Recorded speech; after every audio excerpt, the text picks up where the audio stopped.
د هلمند ولایت امنیه قومندانۍ د تروریزم سره د مبارزې مدیریت مسؤلینو د تېرې یوې میاشتې په اوږدو کې د کشفي معلوماتو په اساس د مرکز لښکرګاه په ګډون یو شمېر ولسوالیو کې عملیات ترسره کړي چې په پایله کې 8 نوي میله مختلف الانواع اسلحې او نظامي تجهیزات د 14 تنو تورنو کسانو سره یو ځای نیولي دي. د امنیه قومندانۍ وایان ملا عزت الله حقانی وایي دغه اسلحې او تجهیزات په غیر قانوني ډول په کورونو کې ساتل کېدلې چې د ترهګرۍ سره د مبارزې مدیریت کارمندانو له لوري د 14 تنو سره یو ځای نیولي دي. د نوموړي په خبره د نیول شوو کسانو دوسیې ترتیب شوې او اړونده شرعي محکمو ته لیږدول شوي دي. هغه وایي د ترهګرۍ سره د مبارزې مدیریت مسؤلین ټولو هلمند میشتو ته ډاډ ورکوي چې هیڅ کس ته به اجازه ورنه کړي چې په غیر قانوني ډول سره اسلحې له ځانه سره وګرځوي او یا یې په کورونو کې وساتي.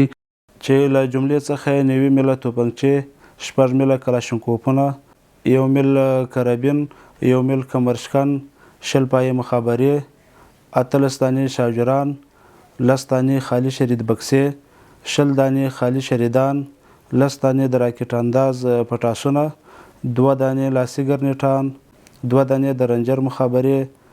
1340 پیره د ثقیل مرمۍ، 320 پیره د کلاشینکوف مرمۍ او 15 پیره د توپنچو د مرمیو سره یو ځای نور نظامي تجهیزات او مهمات نیول شوي دي. د یادونې وړ ده چې تر دې وړاندې هم د امنیه قومندانۍ سرتیرو په غیر قانوني توګه د نظامي وسلو د کارونې او په نورو برخو کې هم د غیر قانوني کاروبارونو مخه نیولې ده.